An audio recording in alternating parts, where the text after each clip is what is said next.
3 British mountaineers attempt the climb of their lives in Alaska. But within sight of the summit, the weather stops them in their tracks. Steve! When frostbite threatens the life of one climber, the others must decide.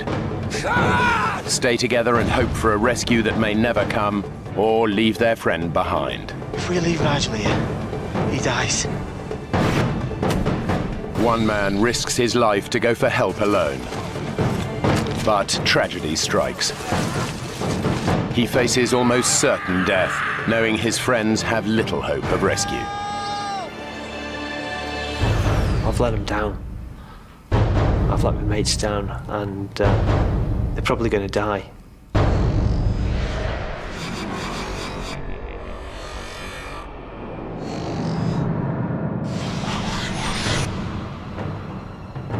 Mount McKinley is the highest mountain in North America. It stands in the Arctic Circle. It's one of the toughest climbs in the world. The team has set their sights on the 20,000-foot peak. They've been climbing for an energy-sapping 2.5 weeks and should be one day from the summit.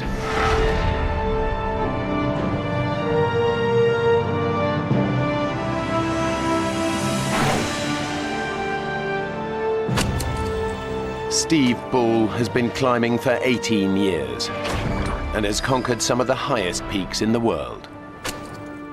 For me, the mountain environment is a very special and beautiful place. Particularly Mount McKinley, it's one of the great wildernesses of this world. It's been one of my ambitions for a long time.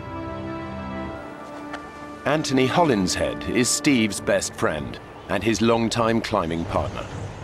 Climbing is predominantly having trust in your climbing partner. It's paramount that you know what the other's doing. Nigel Vardy completes the 3-man team.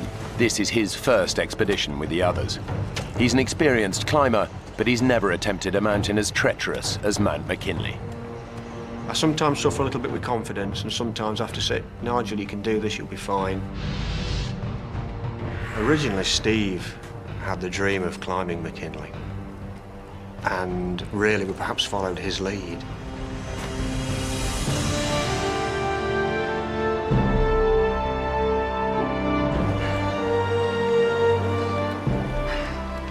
It would be the first big expedition that Nigel had done, so I think he was a little unsure of what was in front of him. With Nigel coming into the team, it's obviously changes the team dynamics slightly, I suppose. Stephen and I were used to making decisions. Nigel, you ready? There's an awful lot of pressure to work together well, because you are reliant on each other. Absolutely reliant. There is nobody else there. Come on, let's get going.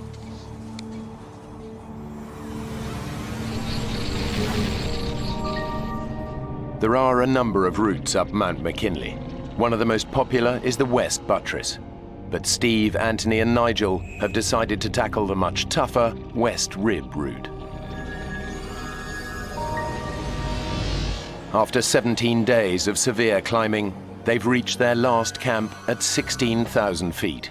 They aim to go for the summit tomorrow.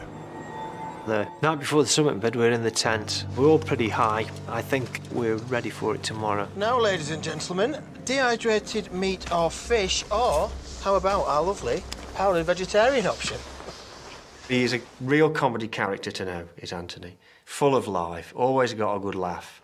Hey, nice bit of colour you picked up today.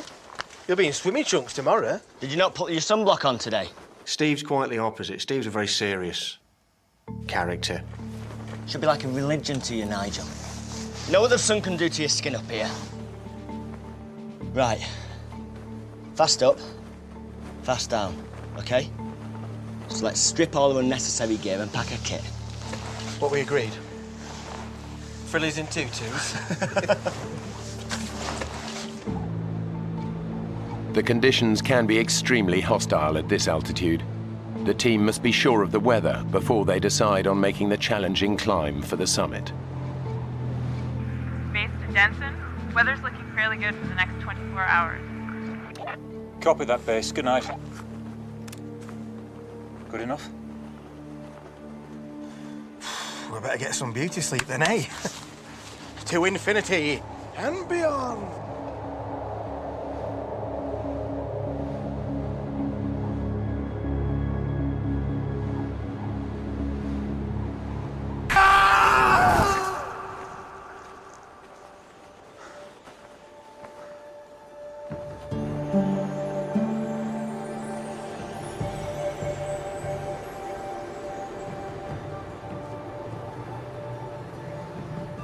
Fellas, you should have had this done earlier.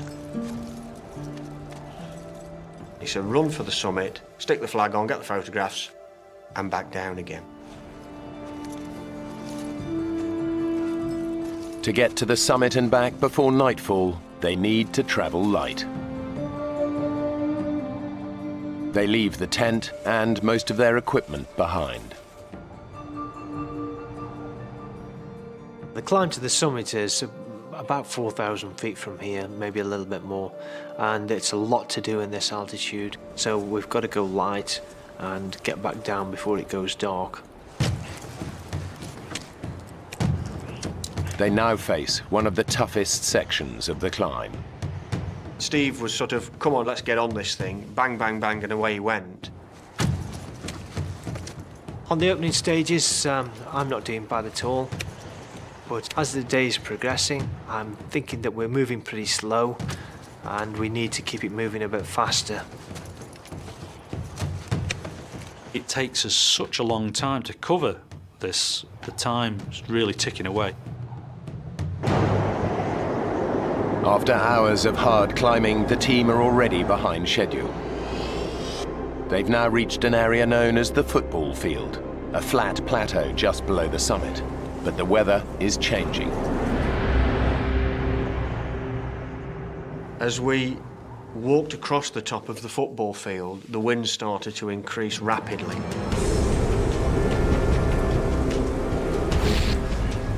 The temperatures dropped to around minus 50 degrees centigrade, with the wind howling over the summit ridge at about 70 miles an hour. I don't know what that takes you down to, but it's cold, believe me. Every step is just draining. You're almost crawling, really, just to sort of get your face out of the wind. It can be like being hit with hailstones, frozen peas, if you've got exposed flesh. Weather conditions on Mount McKinley are some of the most unpredictable in the world and can cause death by flash freezing in seconds. We'd all got 17 days hard climbing behind us, which means you don't carry a lot of excess fat, which is what you need in a situation like this. These conditions are very tough for all of them, but for one, the conditions are proving too much. What I didn't realise was how cold Steve was getting. Steve was getting bitterly cold. I can feel myself going down. I'm shivering, my teeth are chattering, my thought process is slowing down, I'm becoming lethargic. Steve, who is leading the team, is beginning to feel the effects of hypothermia. He's literally freezing to death. They're at over 19,000 feet and the temperature is plummeting. At such altitudes, the impact of an unpredicted storm like this is devastating. Steve is suffering badly. Anthony and Nigel know that they have to get him out of the freezing cold. We need to look for shelter! Get somewhere safe, now! Finding anywhere to hide up there is very difficult. You really are out on your own. Wait! Up there! By the grace of God, we found a crevasse at the base of the summit cone. We took our ice axes and opened the face of it up, which was very hard work. I can feel myself going down. I'm shivering. Hypothermia is going to come soon if I don't get out of this wind.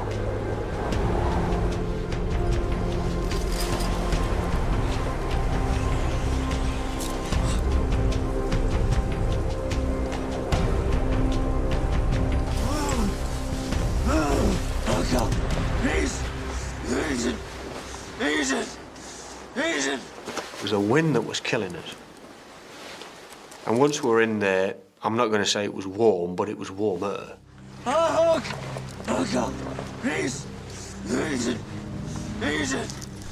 As the cold's taking effect, your mind's slowing down, your reactions are slowing down, thought process is slowing down.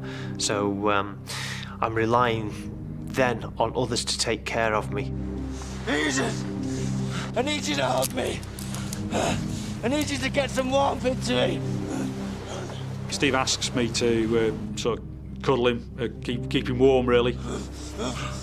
You ever tell anyone about this at climbing club? And you're toast.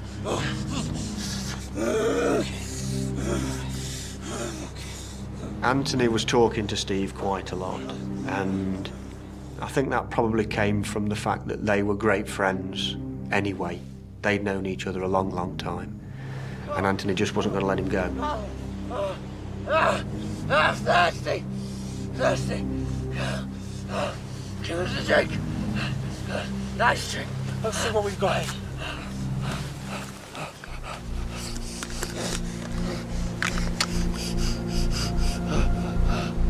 Dehydration is a major, major problem. The team begin to regret leaving their equipment behind. Well, what's that then, Nige?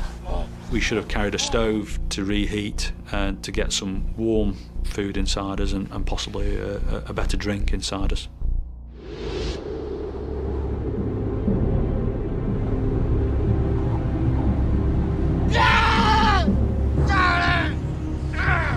It's all right, mate. It's all right. Just calm down. I'm here, all right? So shh. We got to radio for help. Get him to send help. We'll never get Steve down on our own, not in the state that he's in. We've got no choice. I don't know. He's still shivering and moving. That's a really good sign. Nigel and Anthony know that Steve would want to carry on, but they now must decide if they should call off the climb and send out a mayday call. It's a very difficult decision to actually decide that we've got to make this mayday call because we don't know how Steve's going to react. We need to call now rather than waiting till it's too late. Just hope there's enough charge in the battery to get through. Try to keep it warm, but it's so cold. Is it okay? We'll get a better signal outside.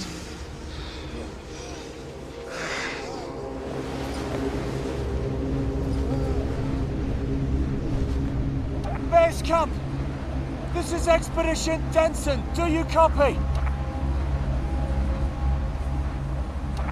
This is Expedition Denson, requesting urgent assistance. Over.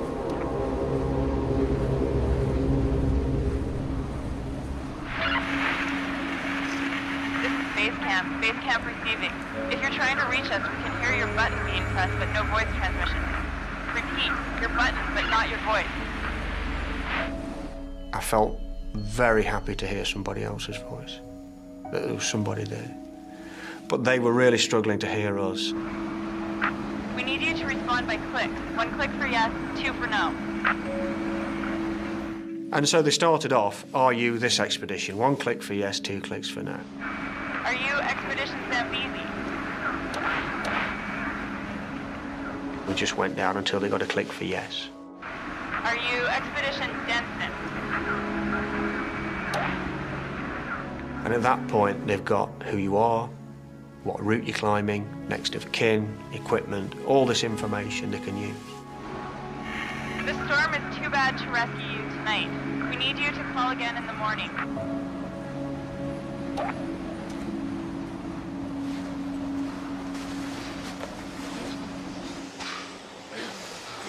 What did they say? I'm to call. Reconfirm our position in the morning. We've just got to get through tonight. Radio again tomorrow.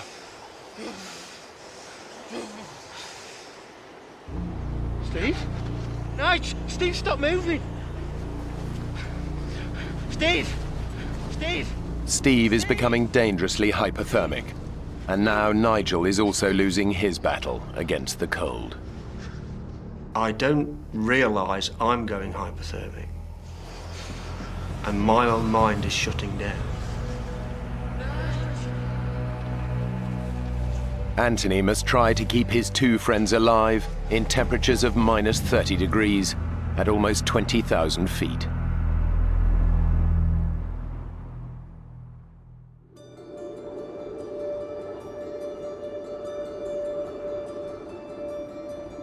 It's been a long night, but eventually Anthony emerges to see if the weather at least may be changing for the better. With daybreak comes another surprise. Morning. You seem disgustingly fit for a man who was a shivering wreck last night. Obviously these big manly arms of mine. Stuffed. Overnight, Anthony managed to slow the process of hypothermia by holding Steve's body close to his own, providing much-needed insulation against the cold. It was a vast improvement from the previous night. Steve actually was in a good condition. Come on, let's go and check where we are. What about Nige? Oh, we can get him later. Look, just like you and I, let's go and have a look at this mountain that we've been talking about for so long. Okay. At this point, I'm still hoping to make it to the summit, for all three of us to get there.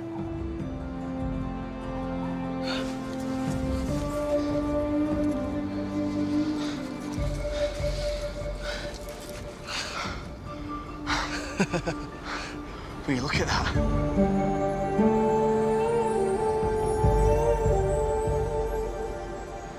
It's there for the taking.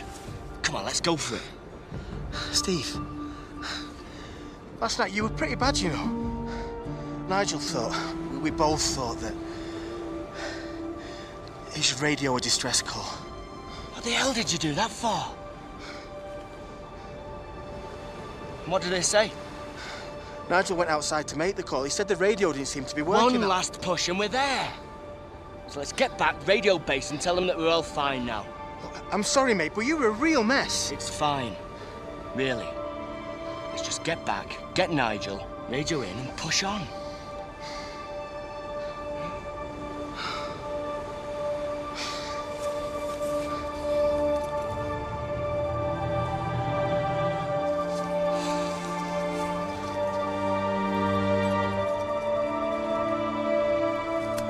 Nigel still needs to radio in to confirm their position and let base camp know that their emergency is over.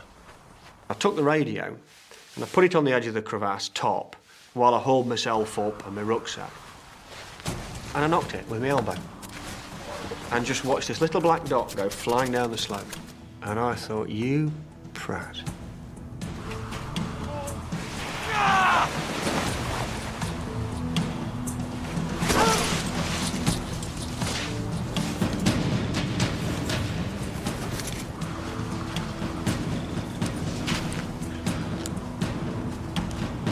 Base camp, this is Expedition Denson. Do you copy? It's dead. Which was a hell of a thing to realise. Base camp, this is Expedition Denson. Please come in. Your only means of contact with the outside world was gone. And it's the one thing that could save you, is being able to talk to people.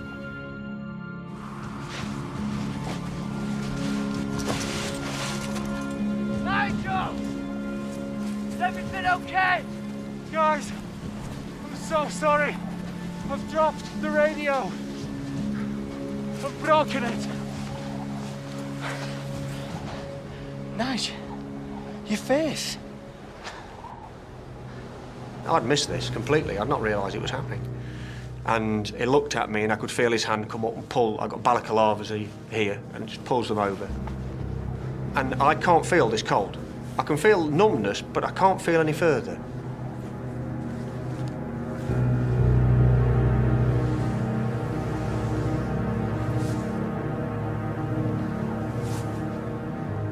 I look at Nigel and I'm shocked. He's in a terrible state. The day before, he got sunburnt on his cheek, and overnight frost must have got into this because his face was swollen up the size of a football. I don't know how long he's going to last. We've just got to get him off. Let's get you inside, eh?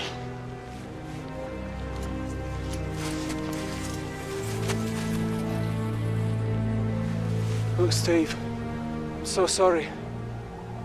Maybe the two of you can push on. I know how important getting to the top is for the both of you. Look, let's not worry about that now, okay? Steve and Anthony took it fantastically well, actually, and I felt immensely guilty. Still do. We've got to get down. Get him to a hospital and quickly.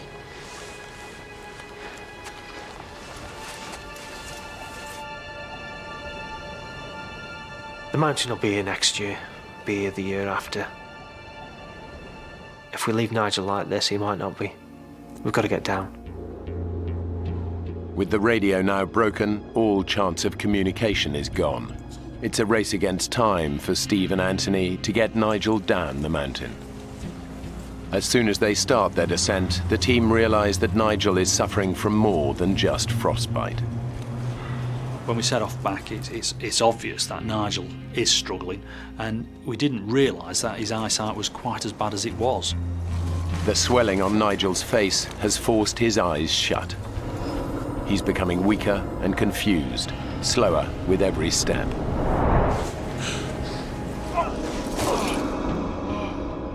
It's a feeling of being out of control. Nigel! Keep moving! He was falling over and tripping over. It was painful to see. Steve was starting to cool down as again, and that was becoming a concern for Steve. I am worried about both Steve and Nigel at this stage. Head left out. Bring round me. Go on, fellas! Keep the pace! Come on! Bring round me. Come on! The temperature has now dropped to around -30 degrees. Nigel is slowing the team down, and Steve knows that it won't be long before he again succumbs to the cold. We've got to get down. We've got to get somebody down now and organise a rescue.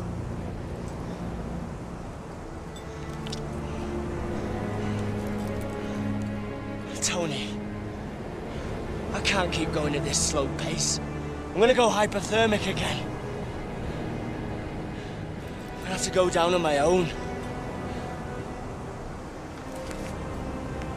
The decision when Steve says this to me is do I stay with Nigel or do I go with Steve? If we leave Nigel here, he dies.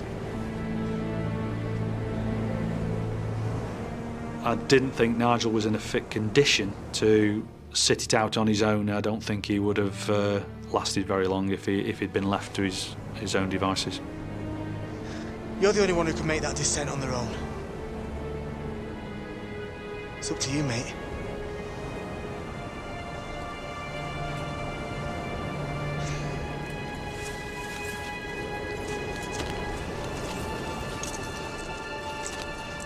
Are you sure? Yeah.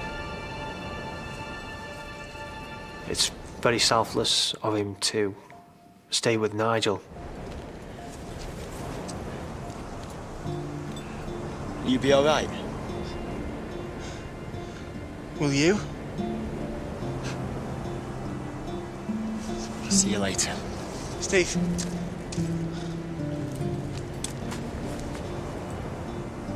Watch your step.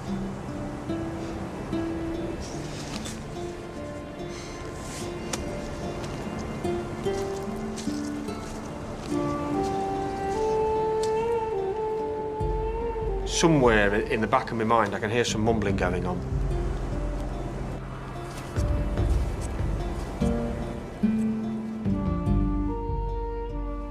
And Steve walks away. And I'm looking at him, squinting, thinking, Steve, where are you going? And he's gone.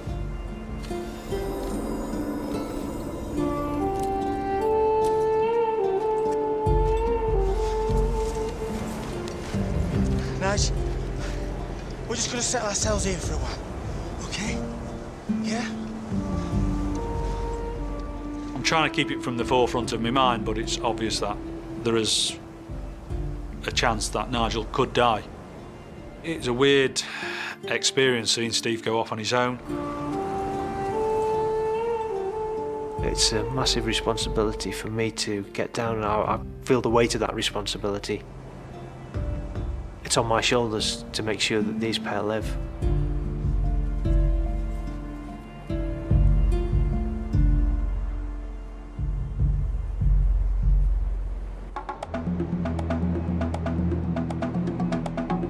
Steve believes the lives of his friends now depend on him, successfully making the treacherous descent down the mountain alone to raise the alarm.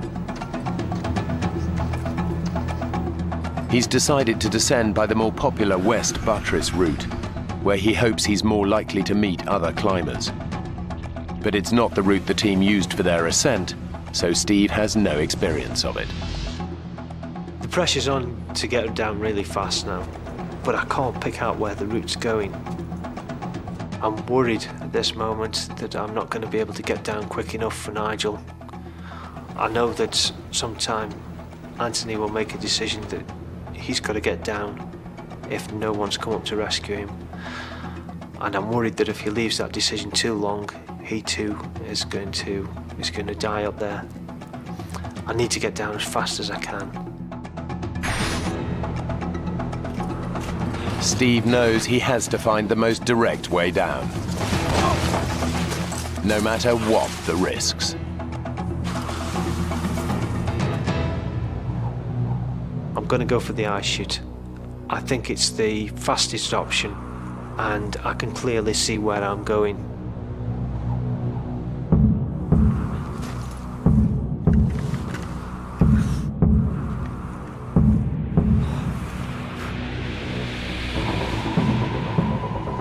Down climbing is much harder than up climbing, and when you've not got a rope on or someone to care for you up above, the risk's high. My heart's pounding a little bit.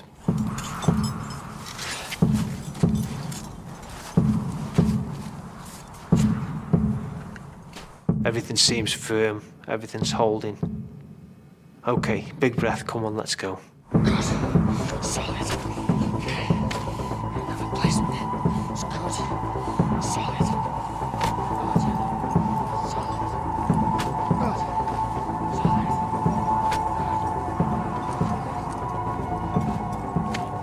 All of a sudden there's a crack. And I'm off.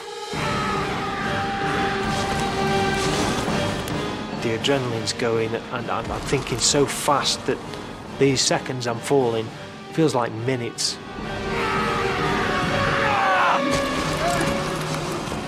There's absolutely no way I can plant this ice axe to stop my fall. It would just rip my arm out of the socket. I need to stop.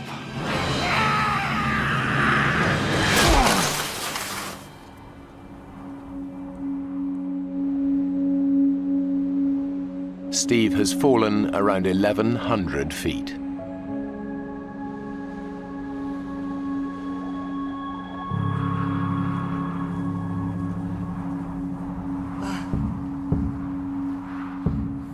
Oh, I can't believe I'm still alive. The fall should have killed me.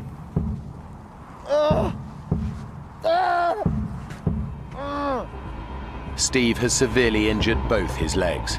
The right is fractured, but his left is shattered in 12 places. He's over 17,000 feet up, and in his condition a huge distance from the route where he had hoped to find help. Over 2,000 feet above him, his friends are waiting for the rescue that may now never come.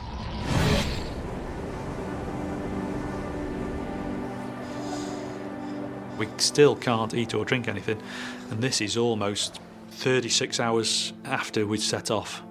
So, you know, it's a long time to go without taking anything on board. There is little we can do to stay warm without using our energies up. Not knowing quite what the next step is going to be. And we're telling kiddies jokes, which aren't very funny. How do you keep a dog from smelling it? Hold his nose.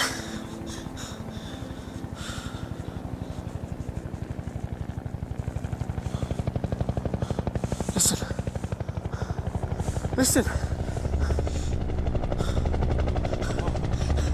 Steve's got down and given him our position. We're gonna be okay. You're listening and listening and listening and thinking to yourself, fantastic. This could be it. Help! Help! I can hear helicopters. I can hear the chopper blades coming round and round the mountain. Help! Thinking to myself, are they looking for us? There's a rescue party coming up the mountain now, or we're going to be saved.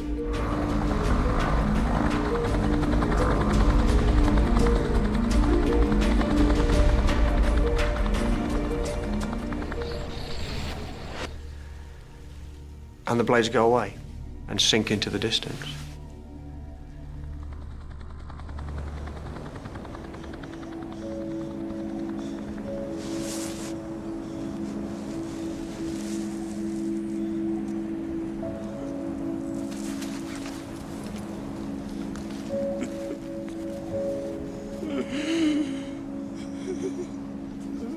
At this kind of altitude, a helicopter rescue is virtually impossible.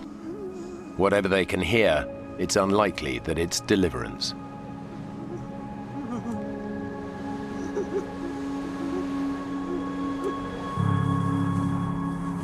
Beneath them, Steve is critically injured, but is making a heroic effort to drag himself to where he can be spotted by other climbers. His injuries are so bad he might not live, but Steve believes that if he fails, all three of them will die on the mountain. I've got to gain access to the popular route where people will be coming up. But my only hope is going back up the ice chute I've just fallen down. I've still got the crampon on my right leg, and I'm using that right leg to purchase me up. I can feel the bone grating as I'm going.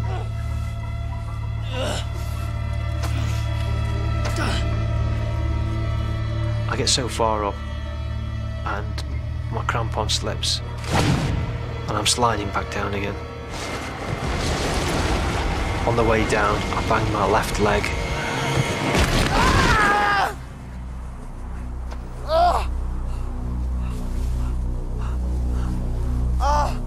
Pain's quite excruciating now. I need to take a look at my legs and see what condition they're in.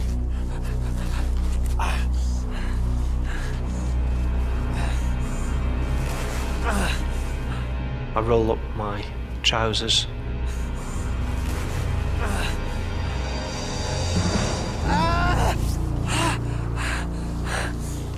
The bone on my left leg is sticking through the skin. I'm really concerned now that I might bleed to death. And try to put pressure on the wound to stem the flow. Now I'm pressing down onto bone end and just raw fibres showing through the skin.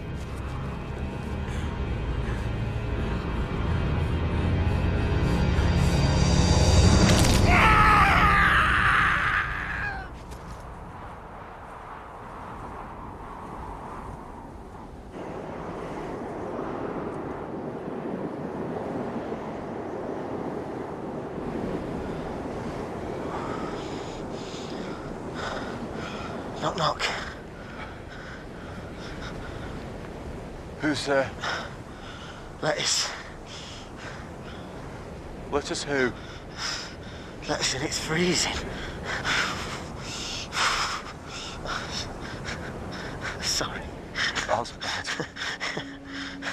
I feel very helpless. I really do. And to have somebody there with you is fantastic. He's being like a nursemaid and being a very, very good one. Frostbite has started to affect Nigel's hands and feet. They're deteriorating fast.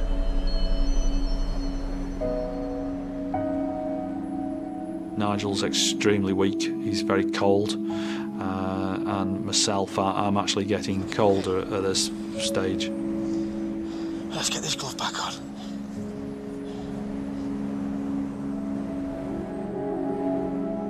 As time ticks on now, I am becoming a bit disconcerted about being out another night with Nigel in a very weak condition.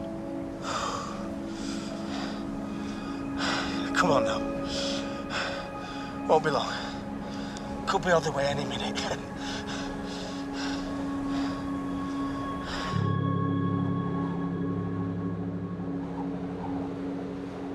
Steve is desperate to press on for help.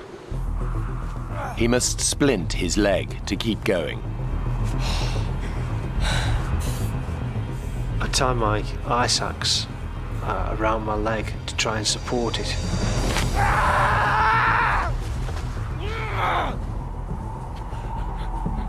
Everything's lined up now, and I'm looking in better condition.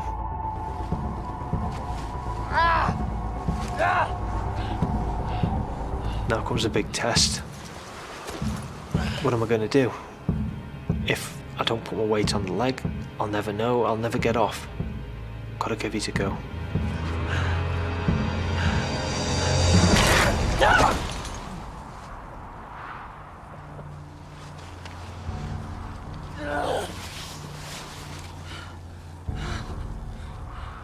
I'm sitting here in the snow, wondering what the hell I'm going to do.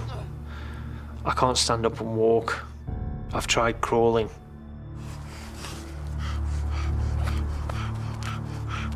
I've got a whistle. I start to blow my whistle in case there's anybody just the other side of the rib. I'm sitting there thinking, what else can I do to attract attention? I've got nothing else. I've let them down. I've let my mates down, and they're probably going to die.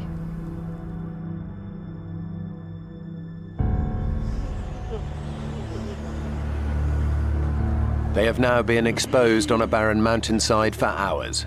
And even though the Arctic nights are very short, as the sun gets lower, it just gets colder and colder. It's getting close to sort of 9, 10 o'clock, 10:30 time, where I'm starting to realise that at that time of the day, it'll be very unlikely that a rescue party will come to us. And as a result, it's starting to hit home that we could be out in a very exposed area for a second night.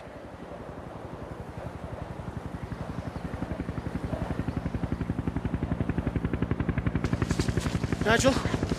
Nigel? Oh, God, please.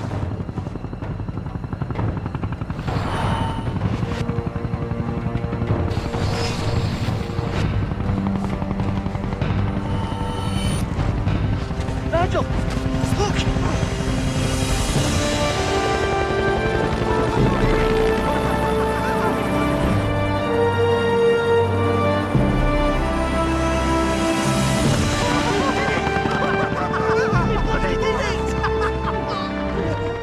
We thought Steve was the hero of the day for raising the alarm and getting the helicopter to us.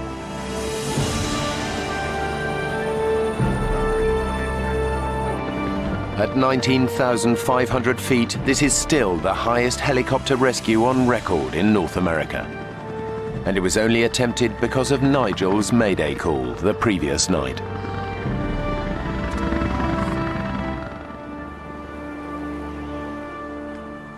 But it's not looking good for Steve.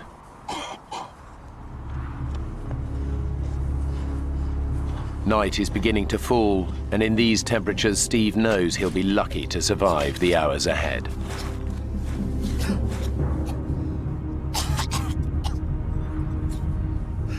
I've got to look after myself for the night now.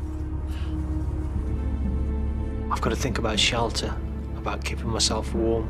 What if the wind comes down the mountain? I untie my ice axe from my leg, and I etch out a shallow hollow and build up a small wall. It's enough to keep any wind off. I need to make sure that I stay awake when it's dark. If I don't stay awake, I die.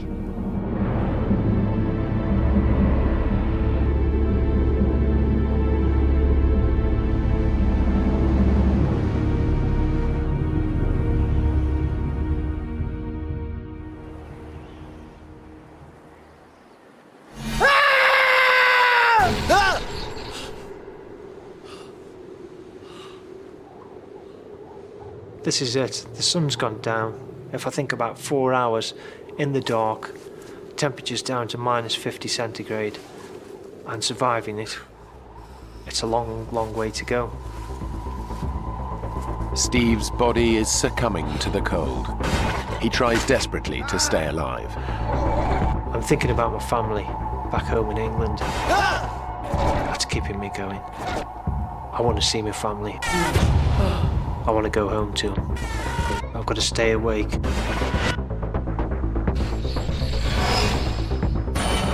I'm messing with my leg. Putting my goggles over my eyes so my eyes don't freeze. Even tapping my leg to stimulate some pain so that it keeps me awake.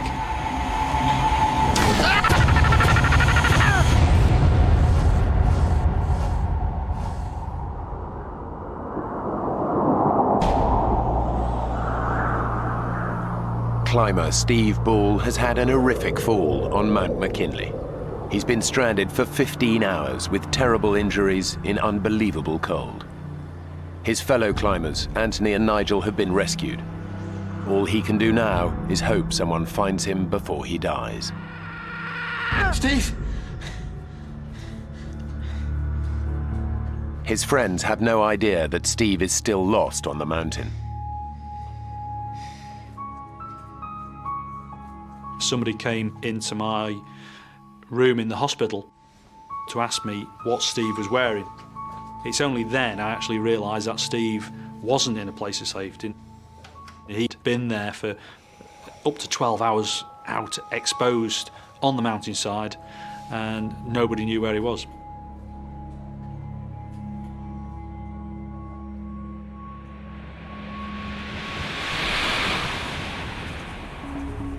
Climbers have now been alerted and are out searching for Steve, but they have no idea where to look for him and have little hope of finding him alive. It is rare for the human body to survive overnight temperatures as low as minus 50 degrees.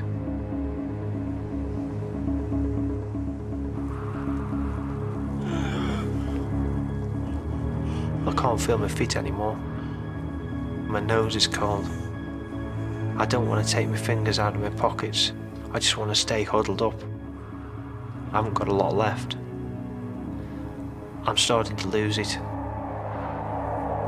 Steve's lost all hope of being saved. He hasn't made it to the path. All he can do is wait for death.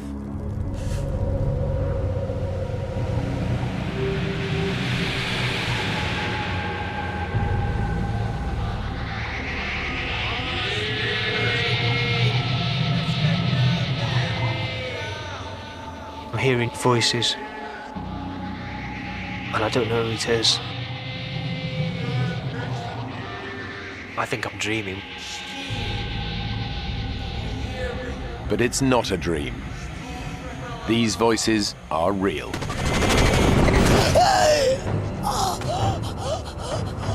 Tom, on the radio, quick.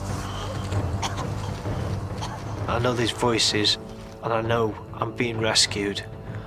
I know I can't be dreaming it because I'm feeling the pain, and you don't feel pain when you're dreaming. I'm awake.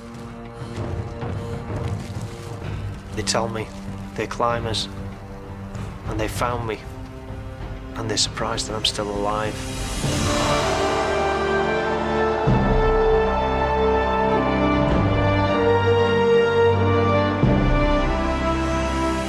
I'm cold, but I'm alive, and I'm going to stay alive. I want to go home.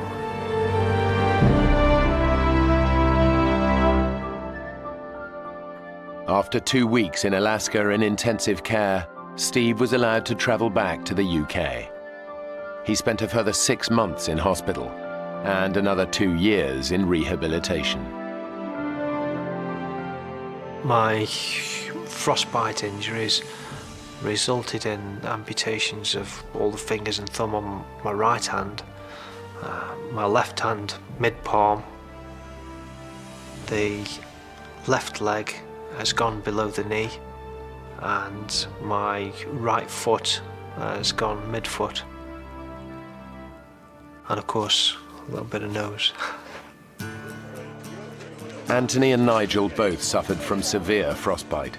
Anthony lost 2 fingers. Nigel lost all his fingers and all of his toes, as well as needing skin grafts to reconstruct his cheek and nose. I've managed to travel the world numerous times since all this happened and go into the Arctic, the Himalayas and climb. A little slower. Steve's asked me, as he would, whether we could go back and do it again, and I'd like to think that we will get back and get another expedition planned, possibly all 3 of us together, and do something, but we'll have to wait and see.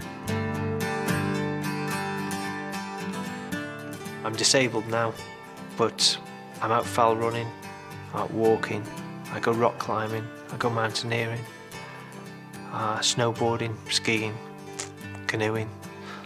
I still go back to the mountains, I still climb, and I still get the same pleasure and enjoyment from the mountains. So, no, it's not worth losing life and limb. But you can't stop going. I'm hooked.